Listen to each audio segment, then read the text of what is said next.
Welcome back to the Winded Podcast. My name is Shamus Sullivan, and today I am joined by Bob Labbe, author of Putting by the Numbers. Bob, how you doing today? I'm doing really good. How about you? I'm doing great. Bob just isn't a golf lover. He's someone who took the game, broke it down, took the hardest part of the game, and developed a solution. So I'm about a 20 handicap golfer myself. I'm hoping to learn something today, and anybody who is looking to shave some points off their scorecard could definitely benefit from this episode. Isn't that right, Bob? I believe so, because it certainly helps me. Excellent, excellent. So, Bob, why don't you kind of give a little bit of your background, what you did for work, and how long you've been golfing? Well, yeah, I'm a pretty old man now, Seamus, but I I went to Georgia Tech and became an engineer and got a degree back in 1968. And that's through 52 years of being in business in the air pollution control business. I had three different companies I founded and operated and sold every one of them, and back finishing the sale of the last one in 2023. I've always been an engineer. I've always been running businesses. And during the course of all that, I had a lot of salesmen in my national and international organization that, and I love the game of golf, but I never had time. I was too busy to get out there and play.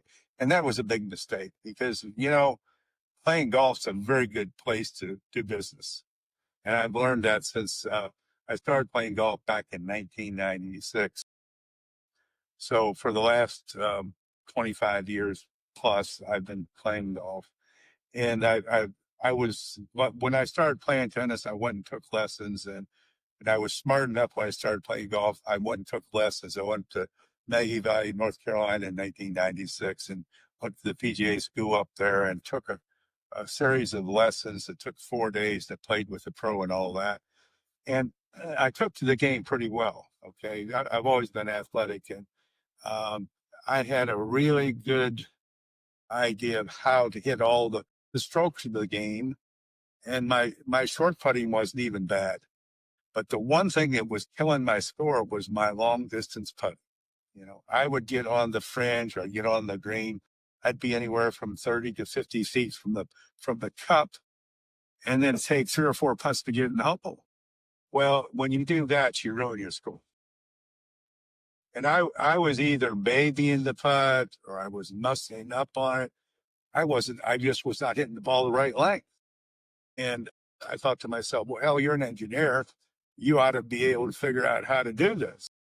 Okay. And so I thought about it. And when you watch golf tournaments on TV, you'll see that they come up with the speed of the green using the stimp meter. Well, Edward Stimpson created that stimp meter back in 1935, right after the 35 U.S. Open at Oakmont. Okay. And I got to thinking, well, heck, if they put a ball on a notch grooved tube and they let it run down the tube and roll on the green, it goes a certain distance, and they do 3 balls like that, and then they assign a travel distance for that ball, even though it's relative, it does tell you the speed of the green. And I said, well, gosh, if I could take that idea, instead of it being qualitative like the stimp meter, if I could make it quantitative, I bet I could learn how to hit the ball properly. So that's where I started from. And then I started, the engineering gears started turning in my head. Okay. And that's how I started developing the method. I said, okay, well, whether you're on the green, the fringe, the fairway, or the first cut or run, if you hit your ball with a putter, it's a force friction action. So I'm hitting the ball with the force of the putter. It's got a frictional surface it's going over. And there has to be we have force friction in engineering mechanics. So therefore, I applied that thinking to my putting. And I knew that the friction of the green, the friction of the fringe, friction of the fairway, the friction of the first cut rough were all going to be different. But I would have to apply a different force to the ball to make it travel the same distance. And that's where I started from. And there's how I started developing the method. And In doing so, I went out to the practice green. I'm a member of Country Club here in Baldwin, Missouri, and I went out to the practice green and started playing around with this idea. And then, as I saw that if I retracted my putter 1 inch, 2 inches, 3, 4, and then stroked through the ball with the what I call my individual power factor. Okay, everybody has a normal individual swing. That means you're not babying it, you're not muscling it. You just use your normal melodic old pendulum swing. And that's what I did. So I called that my individual power factor. And then I started being able to, you have to be able to view 1 inch to 2 inches, all the way up. I don't use it much over 12 or 14 inches in retraction. As long as you can incrementally look at 1 inch or centimeters, however you think, and retract your putter a certain distance to the ball and then stroke through that ball, I'll guarantee you there's a linear relationship between the force of the putter through the ball. Because when I go on to most golf courses, whether they're public or private, generally speaking, for my individual power factor, I hit the ball between 20 and 25 feet per inch of retraction on the green. It varies whether the greens are wet or dry, whatever. And then 7 feet for the fairway, 7 feet for the fringe, maybe a foot and a half for the first cut of rough. So I've developed over the years. When I go on to a golf course, I can play any golf course in the world as if it was my home golf course because of this method. And that really helps me score. And I'm a 7 handicap now, and I'm still not the greatest ball striker, but I do the best I can. But my putting, I putt between 28 to 32 putts around on 18 holes, and my average for last year was 30.5, which is pretty good for an amateur. And so that's kind of the story, the overview of the story. When I was putting 40 to 44 putts around back in 1996 and 7. That sounds I was like me. terrible. Yeah. And that just kills your score, because I was scoring well enough with the other clubs to shoot in the 80s, but my putting was putting me up in the mid to high 90s. And so I had to find a method. And honestly, I have found a method, and it'll work for anybody, whether you're a amateur, a recreational, or a pro. It doesn't matter. This method is linear, it works, and it's reproducible. That's very impressive. That's what I love about engineers, is that they take, they obviously do their work and they fix, what they work on, but they take the same kind of methods and apply it to real life and improve, things that don't necessarily require engineering, but everything is made up of engineering. So applying that kind of methodology and technique to something as simple as putting on the golf course, I think is great. Where would you rank of putting, short game, and driving? Where would you put putting on importance to your golf game? Well, excuse me. If you read my book and look at the free videos attached to it, you'll see in my book that if you were able to putt every green with 2 putts, which is regulation, and you play a course of 72 par, putting represents 50% of the game of golf. Okay. Because if you putt 18 holes with 2 putts, that's 36 strokes. And it doesn't matter whether you can drive 300 yards or you putt 3 inches. They're the same score level. Okay. So to answer your question, putting undoubtedly is the most important part of the game of golf. Now, you got to do all the other things pretty good. If you're going to be a PGA Touring pro, you got to be fabulous in all areas. But to be just a good amateur or recreational golfer, if you focus nothing more on your putting, you'll be better than 90% of the amateurs out there. Because putting is 50% of the game.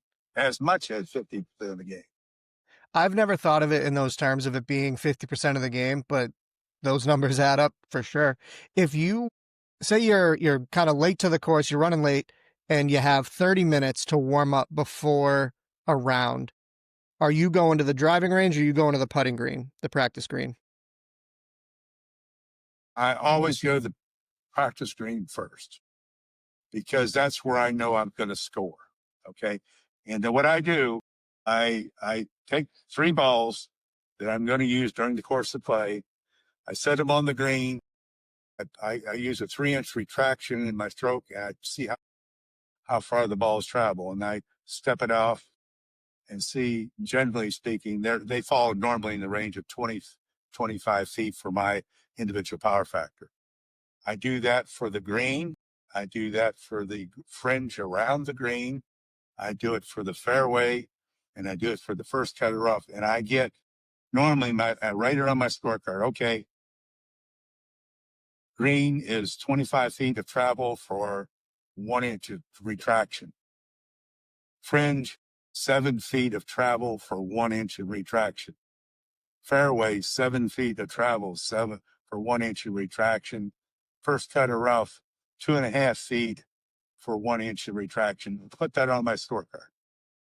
And I know when I go out there on the course now, I know how to arithmetically figure out how far I got to pull my putter back on the various conditions I might encounter.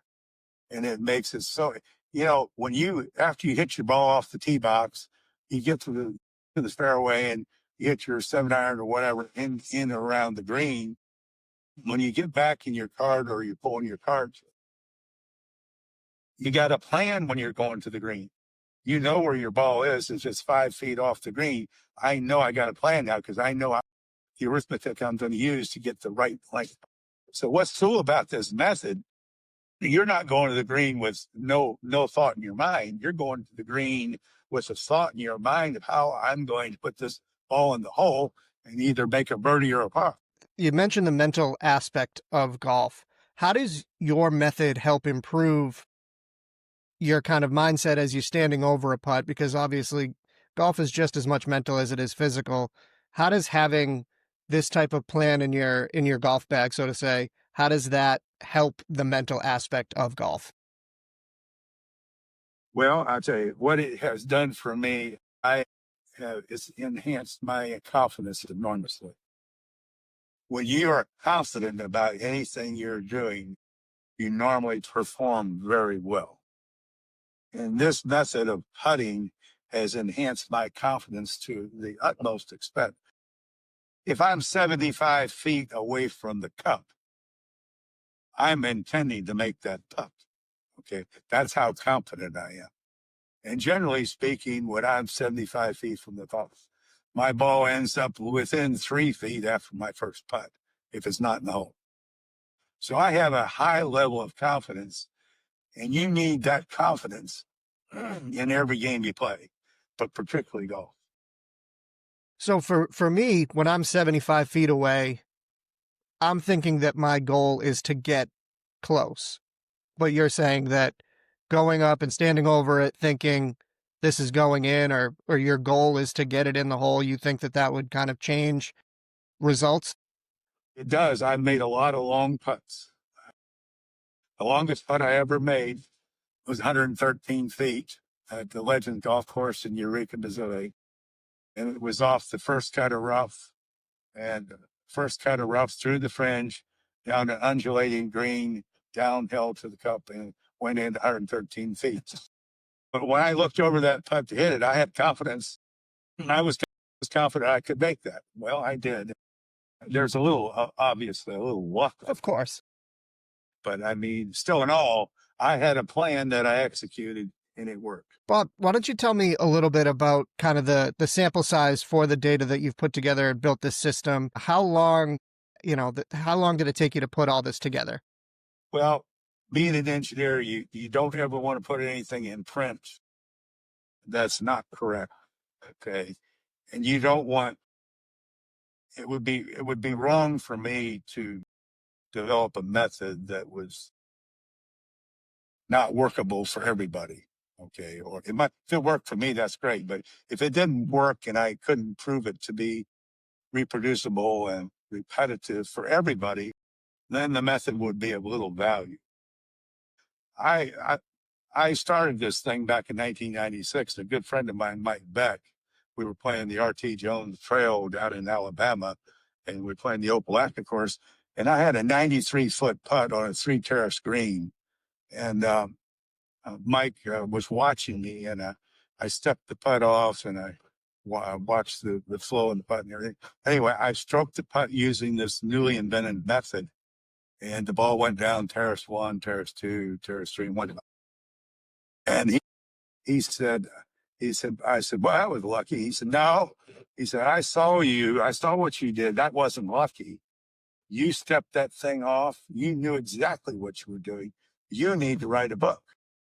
And I laughed and I said, Mike, I'm just developing this method now. So I wouldn't put in any print until I'm absolutely sure of it. So that's how long it took me. I didn't start writing this book until 2021. Okay, so I spent 25 years and I had a whole bookcase full of notes that I took. Anytime I found something new, made a note, stuck it in my golf bag. And then I got home, I'd take it and put it in my library. So I sat down at the beginning of 2021 and got all these, probably as many as 200 or 300 notes I had. And I started writing down, and I came to realize that my book is broken down into who, when, what, why, how is kind of the chapters in the book. And that's exactly how my notes are compiled in that same fashion. And from those notes, I was able to develop a book that makes sense and it's accurate. And it's what's cool about it. It works on any golf course in the world. It's accurate, it's reproducible, and you can count on it. If you will just take my method, you can look at my videos, you can buy my book, whatever you want to do. But if you'll take my book and read and practice my method 3 days a week for 30 minutes at a time for 6 weeks, you'll know at the end of the 6th week if you're able to execute the method and if the method's for you. And that's all it takes. You can do it I started this method in my basement on my Berber carpet. And so you can do it in the winter, you can do it on the course in the summer, whenever, but you can find out in 6 weeks that if this method works for you, all you gotta do is be able to do arithmetic in your head to make this work. And so I would recommend it to everybody to give it a try. And I'm not saying it's going to work for 100% of people, but I believe that 80 to 90% of the people who try the method will find it extremely useful. What kind of feedback have you got from the golf community, from amateurs, high level players? What kind of, insights are you given and how they've applied it to their game? Well, the best feedback I've got is a friend of mine who was, he's retired anesthesiologist for the Cleveland Clinic, and named Doug Regula. And I guess Doug's in his late 70s now, but anyway, he is a member of the Portage Country Club in Akron. And Doug, just this last year, the men's championship. But not only that, he won the men's senior championship, both using my putting method. Okay. And that's been the highest compliment I've gotten through the years. Mike Beck uses my method. Doug does. I have a bunch of competitors and friends that use my method.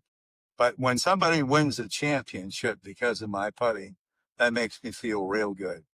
Yeah, the kind words I'm sure only go so far, but when there's a trophy involved, that's the true test of the method being put to use. I love that. But what have you thought about applying any sort of engineering techniques to other parts of golf, or is putting really the only place that it can be repetitive and work in a system like you've put together? Well, Shamus, I do use a methodology of engineering with my clubs, because particularly with the putting, the pitching wedge, the sand wedge, and the lob wedge.